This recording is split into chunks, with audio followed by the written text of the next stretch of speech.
Bueno muchachos, hasta este momento ya hemos estudiado entonces dos métodos para regresión no lineal. El primero fue el de regresión exponencial y el segundo el de regresión logarítmica. Ahora en este video vamos a estudiar el último de los métodos de regresión no lineal que vamos a ver en este curso, el cual es regresión polinómica. Vamos a ver cómo es su comportamiento frente a los otros dos métodos previamente estudiados. Y también vamos a observar cuándo utilizarlo, qué precauciones debemos de tener a la hora de utilizarlo y cuál va a ser el costo de utilizar este último método. Entonces, empecemos.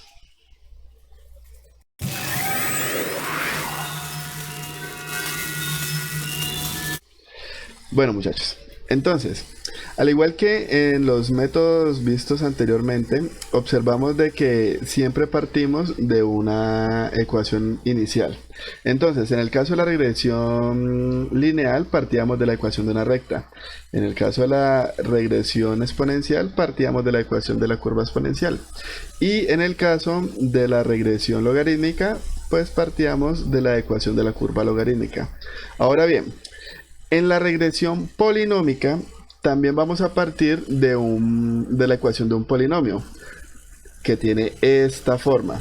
Sin embargo, nosotros debemos definir desde un inicio el grado de dicho polinomio. ¿Qué es lo que va a suceder? Dependiendo del grado que nosotros escojamos del polinomio, asimismo el ajuste que va a tener nuestra función resultante va a ser mejor o va a ser peor.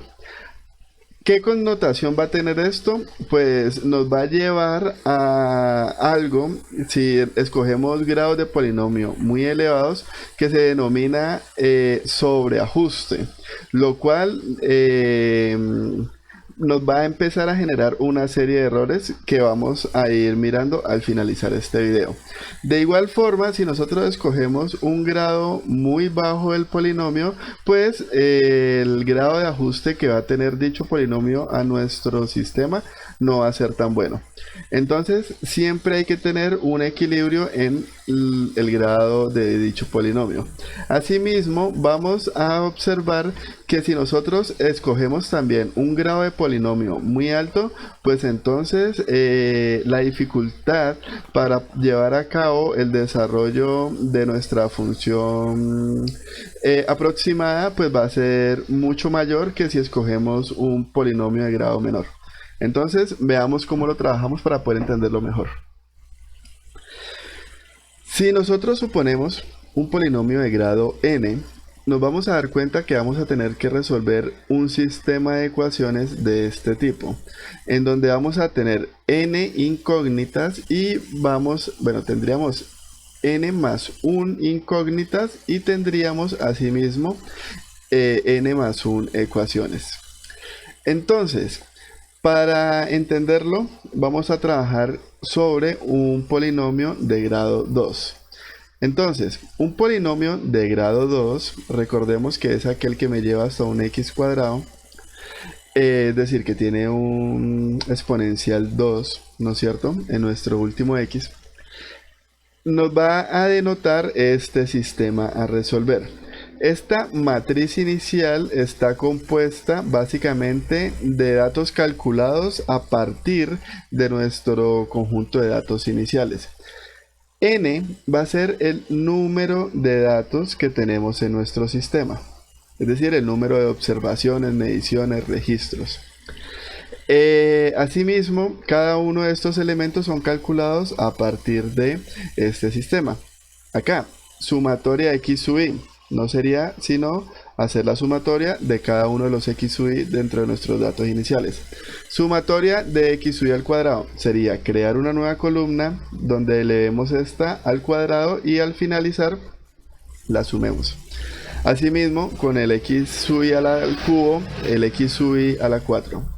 De igual forma, vamos a tener por este lado sumatoria de y sub i, que no sería más que realizar esta sumatoria de esta columna.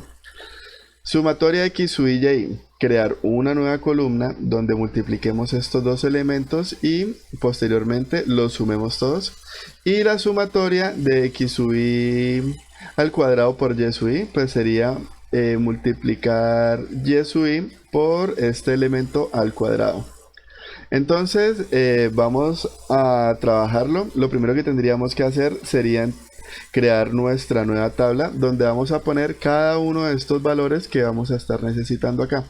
Entonces, como dije, creamos una para x cuadrado, otra para x cubo, otra para x a la 4, otra para x por y y otra para x cuadrado por y.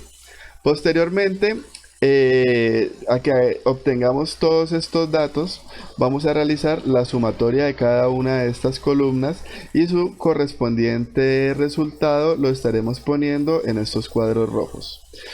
Aquí abajo vamos a ir evidenciando lo que representa cada uno de estos valores que van a estar aquí almacenados. Entonces, elevando x al cuadrado, cada uno de los elementos de x al cuadrado, vamos a obtener x cuadrado. Elevando x al cubo, vamos a obtener la cuarta columna. Asimismo, elevando x a la 4, obtendremos la quinta columna. Posteriormente, realizando una multiplicación entre x y y, obtendremos esta nueva columna. Y finalmente, realizando la multiplicación de esta columna por esta columna, vamos a obtener esta final. Esto con un programa Excel sale rapidito. De hecho, en el próximo video vamos a ver cómo hacerlo en Excel, todos los métodos que acabamos de ver en esta sesión. Posteriormente hacemos la sumatoria de cada uno de estas columnas obteniendo los siguientes resultados. Y ahora lo que vamos a hacer es que vamos a cambiar cada uno, vamos a reemplazarlos por su correspondiente elemento. Acá, n, que va a representar el número de datos que yo tengo, de registros, de observaciones. Entonces sería, en este caso, 1, 2, 3, 4, 5, 6, 7, 8. 8 observaciones. Entonces vamos a observar, vamos a ver cómo este n lo reemplazamos por 8. Listo, entonces reemplazado el 8, continuamos con el resto de elementos. En este caso sería sumatoria de x sub i, 20.9, lo reemplazamos. Sumatoria de x sub i al cuadrado, que da como resultado 67.63, lo reemplazamos. Y así vamos entonces reemplazando cada uno de los elementos que tenemos dentro de nuestra matriz con su respectivo resultado. De igual forma, procedemos a reemplazar cada uno de estos elementos que tenemos como resultante. Sumatoria de y sub i nos da 36, sumatoria de x sub i por y sub i nos da 106.63 y la sumatoria de x sub i al cuadrado por y sub i nos da 376.121. Con eso obtenemos este sistema. Ahora bien, este sistema de ecuaciones lo podemos resolver debido a que tenemos 3 incógnitas y tenemos 3 ecuaciones. Entonces, ¿cómo lo resolvemos? Podríamos, por ejemplo, utilizar el método de eliminación gaussiana o el de Gauss-Jordan o cualquiera de los métodos que ya hemos visto en clases anteriores. Ahora bien, una vez nosotros determinemos los valores de cada uno de los a sub 0, a sub 1 y a sub 2, vamos a obtenerlos de esta forma. Lo que vamos a hacer es que vamos a reemplazarlos en nuestra ecuación inicial del polinomio grado 2.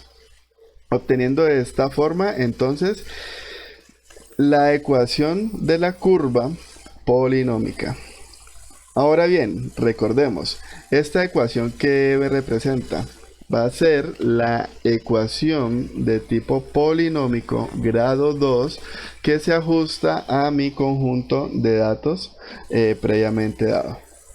Ahora bien, lo que vamos a hacer es que vamos a comparar esta ecuación con las otras vistas en los otros videos. Tomando F1 como F1 va a ser entonces la ecuación obtenida utilizando el método de regresión exponencial. F2 va a ser entonces la ecuación obtenida utilizando el método de regresión lineal. F3 va a ser la ecuación obtenida utilizando el método de regresión logarítmica.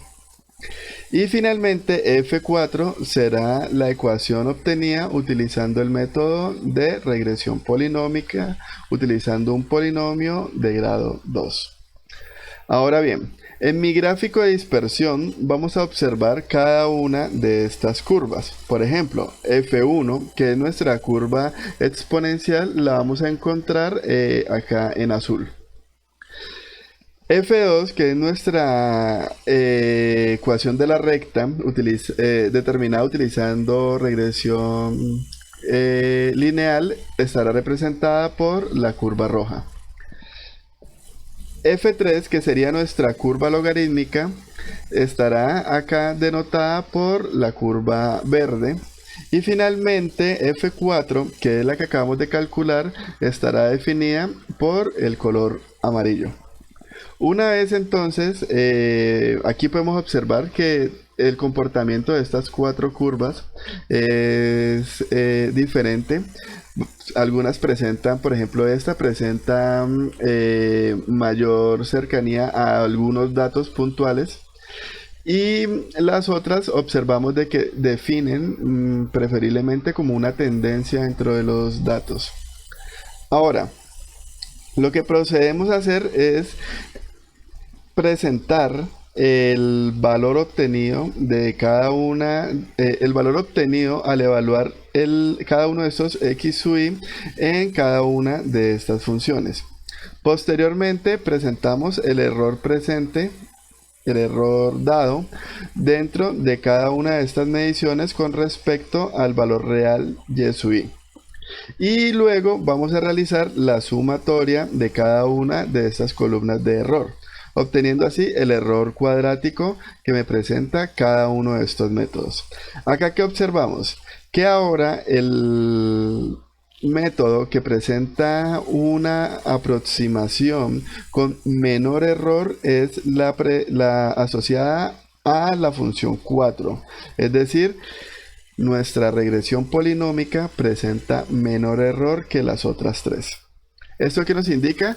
Que ella se va a ajustar en mejor medida a mi conjunto de datos. Ahora bien, si nosotros hubiésemos escogido, primero, si nosotros, ahora bien, si nosotros entonces nos presentan este conjunto de datos y nos dicen, por favor, desarrolle una curva que se ajuste en mejor forma al comportamiento de los datos, entonces podríamos decir que hasta este punto la regresión polinómica de grado 2 presenta el mejor comportamiento hacia mi conjunto de datos, lo cual me permitiría desarrollar estudios que podría hacer yo con ese tipo de datos. Por ejemplo, si yo quisiera determinar o predecir el comportamiento de mi sistema más allá de los datos que tengo registrados, ya podría hacerlo en mejor medida utilizando entonces la ecuación polinómica. Ahora bien, ¿qué sucede si yo hubiese escogido un grado mayor para mi polinomio inicial? Por ejemplo, digamos yo acá tengo un polinomio de grado 2, encontré el resultado con este polinomio. Vamos a ver el resultado si hubiese escogido ante el mismo conjunto de datos un polinomio de grado 5. Pues acá observamos en nuestro gráfico, denotado por el color amarillo, es el polinomio de grado 2 y por el color rojo es el polinomio de grado 5. ¿Qué me está indicando esto? El polinomio de grado 5 tiene un ajuste mucho mejor al conjunto de datos que se suministró. El problema con esto es que recordemos que estos datos pueden tener un error asociado. Puede que efectivamente la tendencia fuese un poco más lineal, un poco más exponencial, no tan ajustado. Esto haría que nosotros entremos en un problema el cual se llama sobreajuste. ¿Qué me quiere decir a mí el sobreajuste?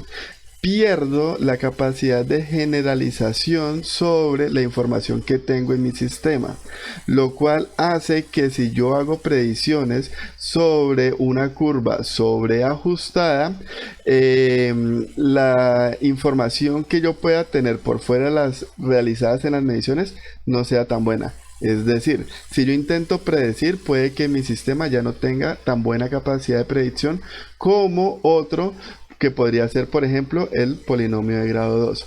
Esto se observa mucho cuando se está haciendo entrenamiento de sistemas inteligentes. Se conoce como el nombre de sobreentrenamiento, es decir, overfit. Ahora, segundo problema que tenemos nosotros cuando trabajamos polinomios de grados tan altos. Si nosotros recordamos, para poder obtener esta curva, nosotros debíamos resolver un sistema de ecuaciones demasiado grandes. En este caso, tendríamos que haber resuelto un sistema de ecuaciones de 6 por 6. Esto evidentemente va a ser mucho más difícil que un sistema de ecuaciones de 3 por 3. Ese sería el segundo problema que podríamos tener, el grado de dificultad para obtener esta curva al final. Y si a eso le agregamos el hecho de que esta curva puede estar sobreajustada, pues lo recomendable sería entonces trabajar con una regresión polinómica utilizando un polinomio de grado 2 o 3. Listo, muchachos, entonces si hacemos el cálculo del error cuadrático para estos dos polinomios, observamos que evidentemente el error presente en esta quinta ecuación es menor que el polinomio de grado 2, es mucho menor que la mitad.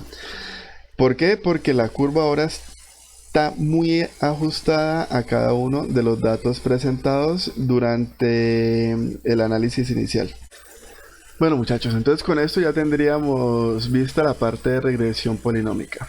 En el siguiente video vamos a desarrollar un ejercicio para ver cómo implementar de una forma mucho más rápida todos los métodos vistos en la parte de regresión y ajuste de curvas. Entonces, muchas gracias y nos vemos en el siguiente video.